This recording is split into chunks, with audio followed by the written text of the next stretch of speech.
Antes da gente atacar o problema do lançamento oblíquo, só para ficar claro, vamos considerar aqui um objeto ele sendo lançado para cima, tá? Então, lançamento vertical. Estou jogando o objeto para cima.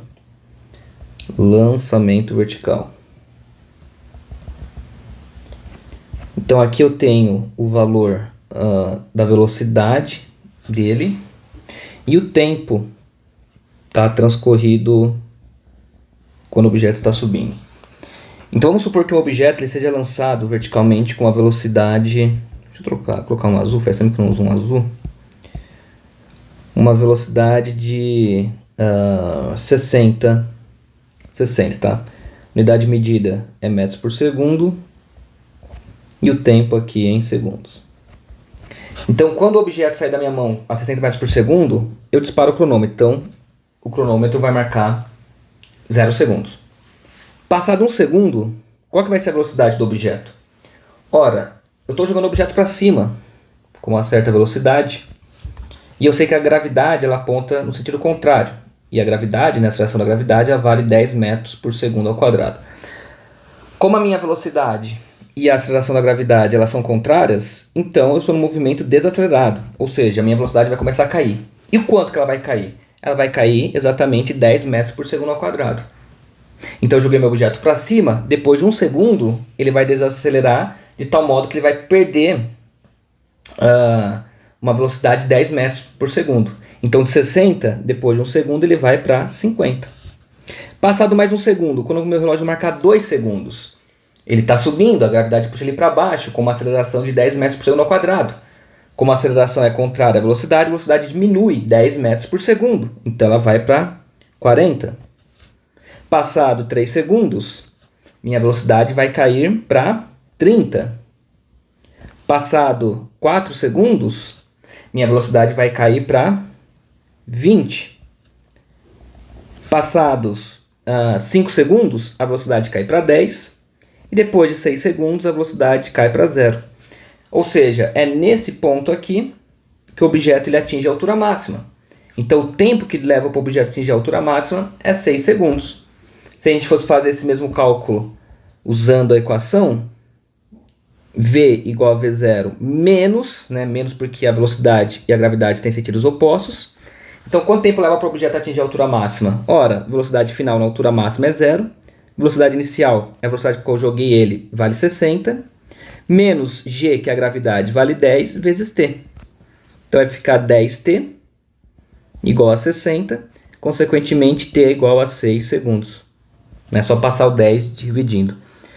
Perfeito? Então, esse exercício ele é bem interessante, tá? Ele mede se você sabe de fato, se você entende de fato o que significa essa aceleração. O que significa uma aceleração de tantos metros por segundo ao quadrado?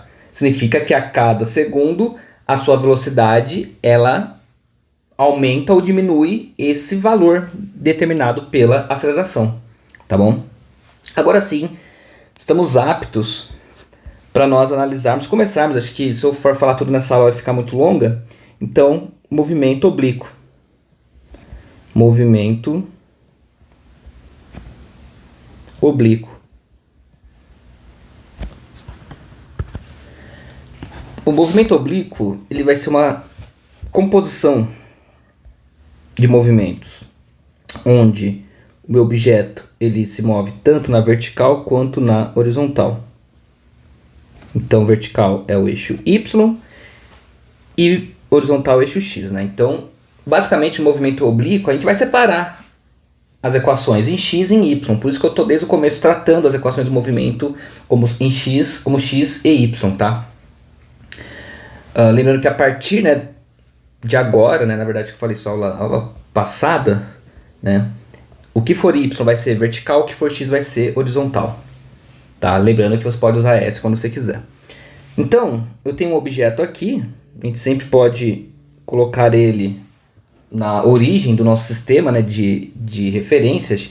Nós estamos trabalhando aqui no que a gente chama de sistema referencial, então o meu sistema referencial é dado pelo meu X e pelo Y, certo? Então eu tenho esse meu objeto na origem desse meu sistema, e o movimento oblíquo é quando eu jogo o objeto, ele tem uma velocidade v0, entre a direção x e entre a direção y. Basicamente, esse meu objeto, a gente diz que ele forma um ângulo de inclinação ali, θ com o eixo horizontal. A gente costuma medir esse ângulo com relação ao eixo horizontal, tá bom? Podemos medir com vertical também, mas no geral a gente faz com o eixo horizontal.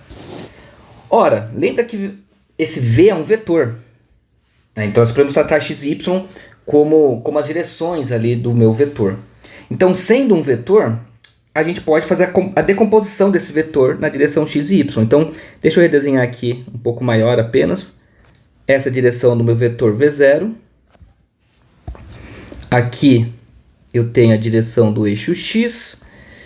Aqui eu tenho a direção do eixo y. E aqui está o meu ângulo θ. Então lembra como nós aprendemos com vetores? Quando eu tenho um vetor, eu posso fazer a decomposição dele no eixo x e no eixo y. Então como que eu faço isso? Eu projeto aqui, ó, na extremidade do meu vetor v0, eu faço uma projeção dele no eixo x. Então esse daqui é o que eu vou chamar de vetor 0 na direção x, v0x. E aí eu faço aqui a projeção dele no eixo y. Então eu tenho que o meu vetor vertical é dado pelo v0y. Lembrando que aqui mantém o teorema de Pitágoras. V0 ao quadrado é a soma do vetor. O meu vetor, né, resultante ali ao quadrado é igual ao meu vetor em x ao quadrado mais meu vetor em y ao quadrado. Perfeito? Só que lembre-se, eu posso pegar um vetor e mudar ele de posição e colocar onde eu bem entender. Então esse meu vetor v0y, eu posso tirar ele dessa posição exatamente em cima de y e escrever ele bem aqui, ó.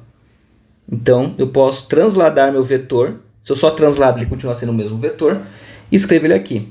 Por que eu faço isso? Porque, novamente, fazendo isso, nós temos um triângulo retângulo. E tendo um triângulo retângulo, já que o vetor y e o vetor x eles formam um ângulo de 90 graus entre si, ou seja, eles são vetores perpendiculares, nós chamamos de vetores ortogonais. Então, eu posso tirar as relações de seno e cosseno a partir desses vetores. O que é a relação seno? A relação seno desse meu ângulo θ, seno é o cateto oposto, ao meu ângulo θ, ou seja, o cateto está lá do outro lado, v0y, dividido pela hipotenusa, que é o meu v0.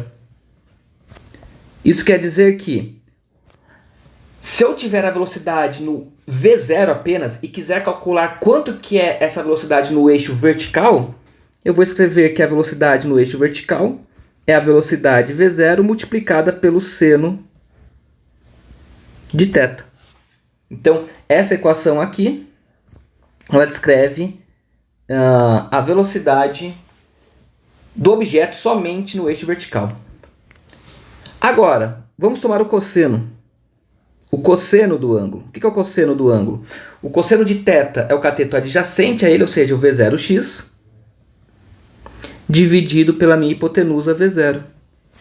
Isso quer dizer que, se eu quiser calcular a velocidade somente no eixo horizontal a partir dessa velocidade v0 que está na diagonal, eu vou ter que a velocidade no eixo x é igual à velocidade v0 multiplicado pelo cosseno do ângulo θ.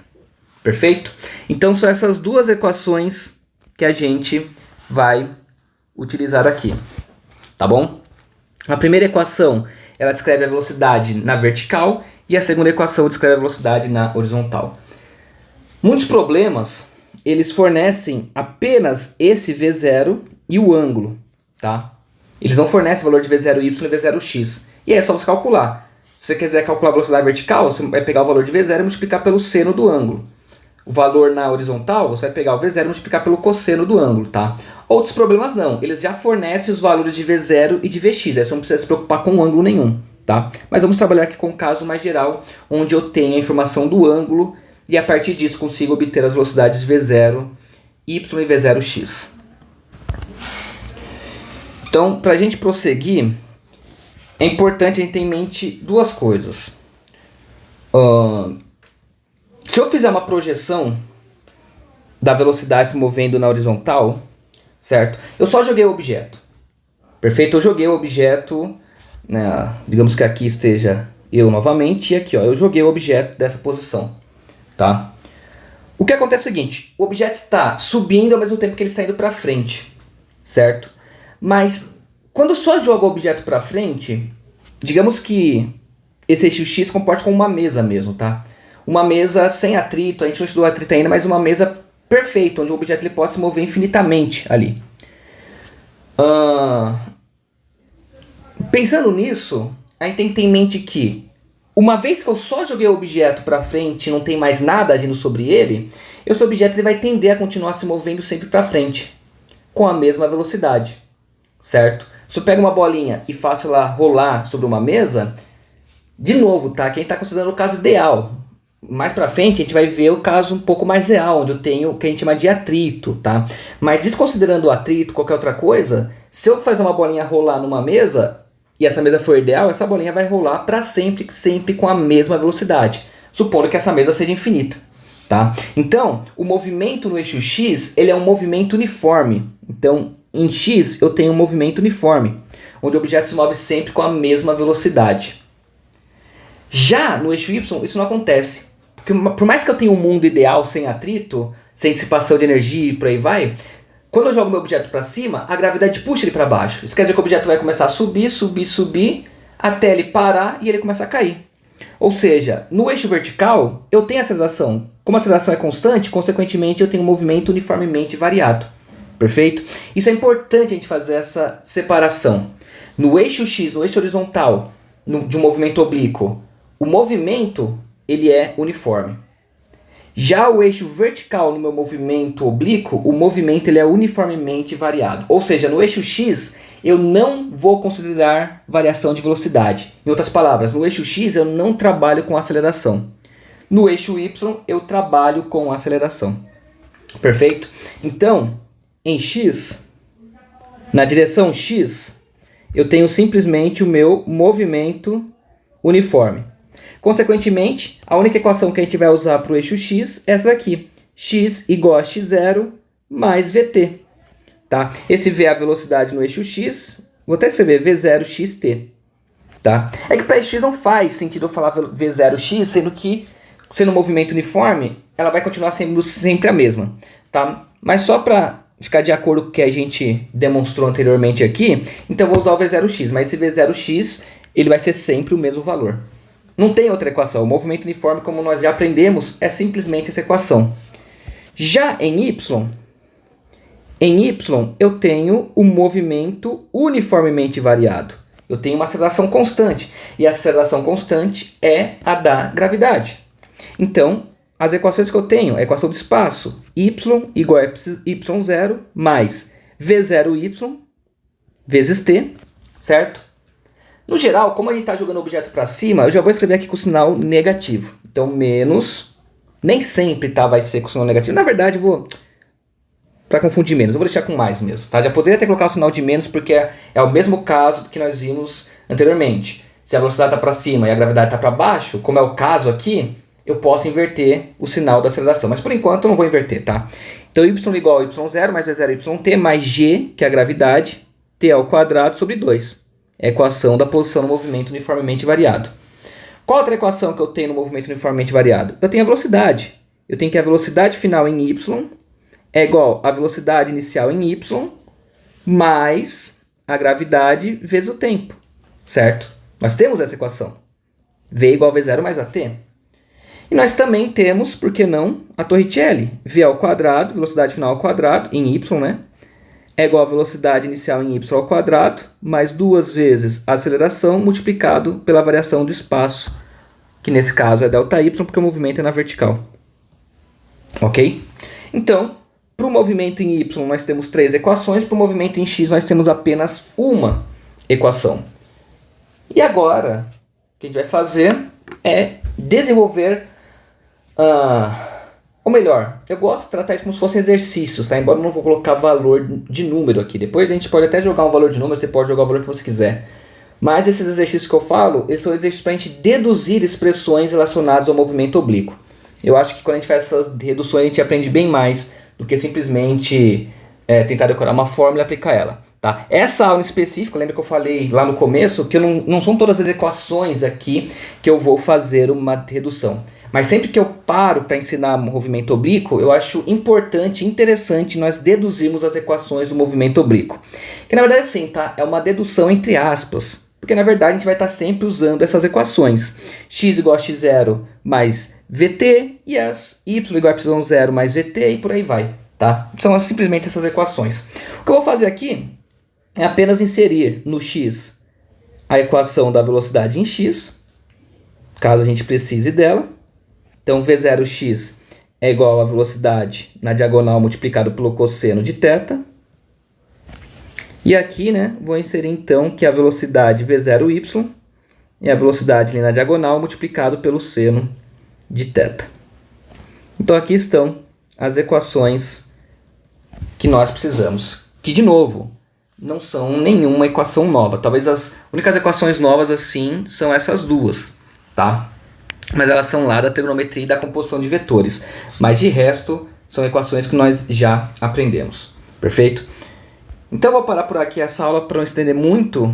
Então nós tivemos essa introdução das equações básicas que nós vamos precisar utilizar no movimento oblíquo. Na próxima aula, no próximo vídeo, a gente vai começar a responder algumas questões sobre o movimento oblíquo. E a resposta para essas questões serão novas equações que a gente pode utilizar.